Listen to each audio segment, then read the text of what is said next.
merci. Donc, je m'appelle Lamine Niang, je suis le coordinateur des activités de l'ODCAV de Tivaouane. Comme nous le savons, le week-end passé, nous avons Kaolack dans le cadre d'une assemblée générale extraordinaire que l'ODCAV avait convoquée par rapport d'abord à les grands chantiers que nous compte dérouler. Et deuxième point, les modifications des textes. Donc, comme je l'ai dit, l'ODCAV cette année-ci compte dérouler beaucoup de chantiers. Il y a beaucoup de projets en vie. Il y a la jeunesse du Sénégal. Le projet le projet Alal. Le projet Alal, c'est un projet économique qui compte mettre sur le marché une carte monétaire qui permettra de faire des transactions financières. Le projet monétaire comme carte yi nek ci marché bi lay nek bëgguma citer ben marché pour faire de la publicité mais carte la bo nga xamanteni wala opération la yo xamanteni man nañ ci fay ay factures électricité, Sen'Eau, canal ak toutes sortes de factures mais aussi man nañ ci def transaction financière c'est-à-dire di ci envoyer ay xaliss ak yoy.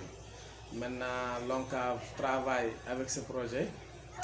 dans ce projet avec un partenaire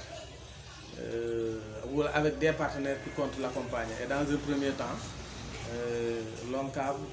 installe 150 points au niveau national. Mon phase test 150 points. l'ODCAV tu as 3 points. Maintenant, 150 points, c'est la phase test comme je l'ai dit. Donc, si vous réussirez, dans 45 jours, vous allez installer 2000 points. 2000 points se réussiraient, dans 45 jours encore, nous installons 10 000 points. Donc au final, le projet compte installer 10 000 points dans le territoire national avec un budget de 5 milliards. Maintenant, l'ODCAV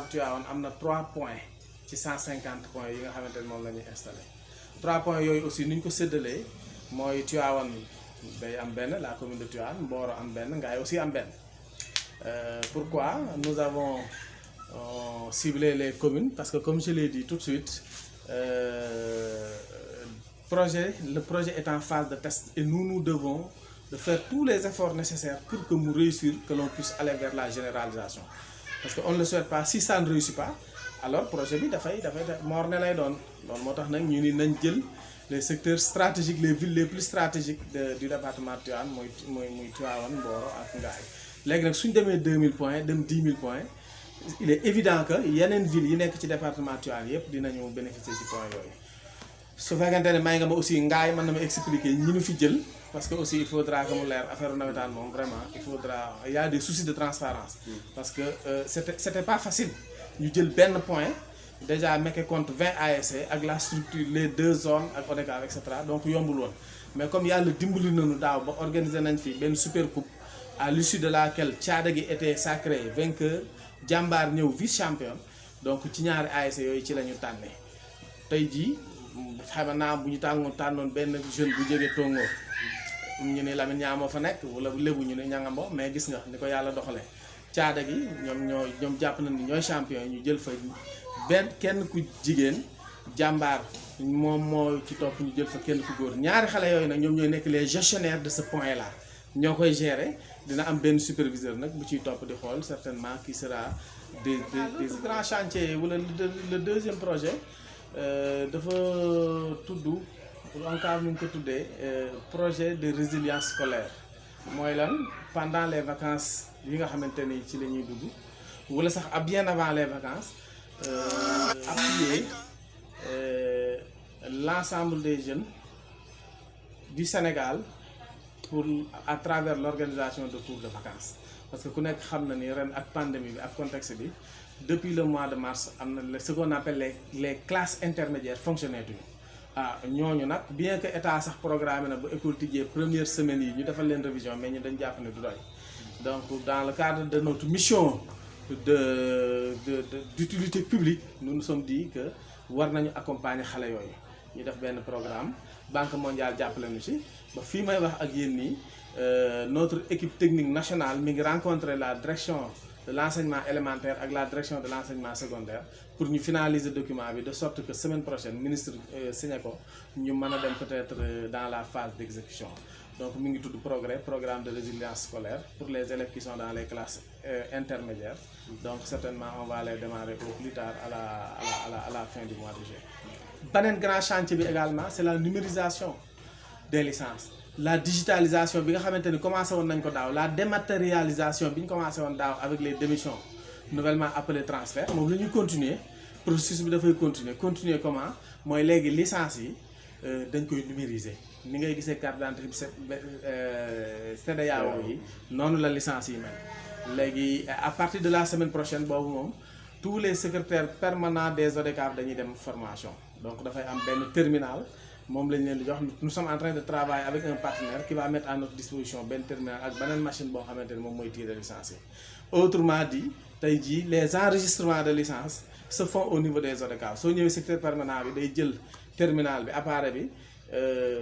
photo carte d'identité bi mu générer données yi envoyé ko ci serveur régional ak serveur national ba léegi 2 jours ou 3 jours après soo demee au niveau de l'ORCAV ñu tirer la licence mu nekk une licence numérisée. Et là je crois que c'est véritablement une révolution parce que jàpp naa ni les fraudes moom seront réduits à 90 ou 95%.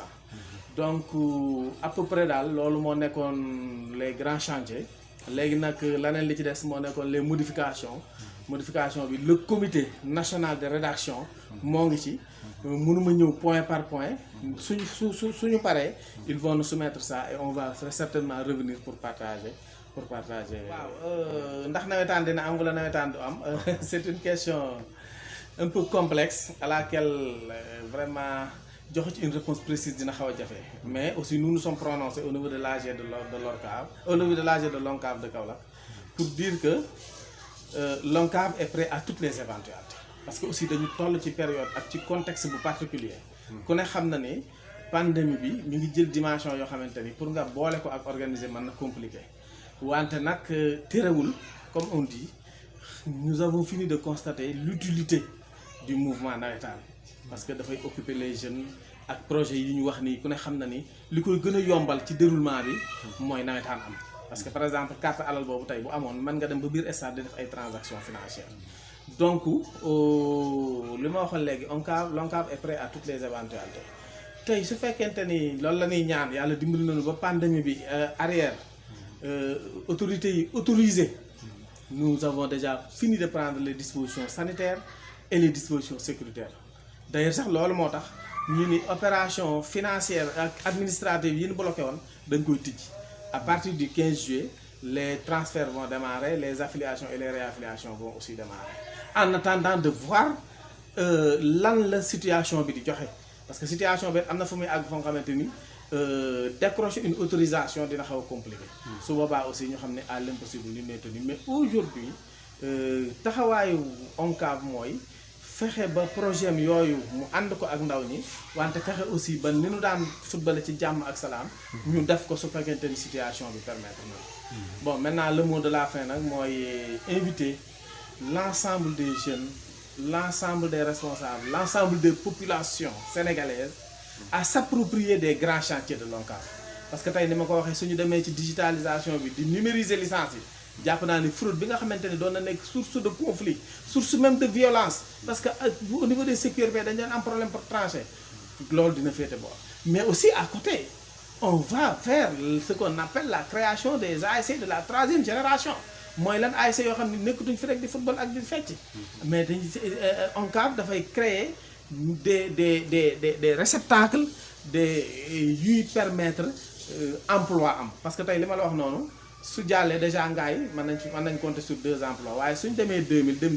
10 000 xam nga ni dina gën a yaatu te terewul aussi ASC yooyu nga xamante ne tey foofu la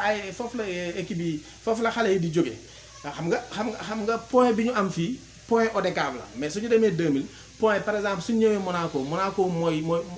dañ koy tijjil compte ci transaction bi Monaco daf ci am part zone am part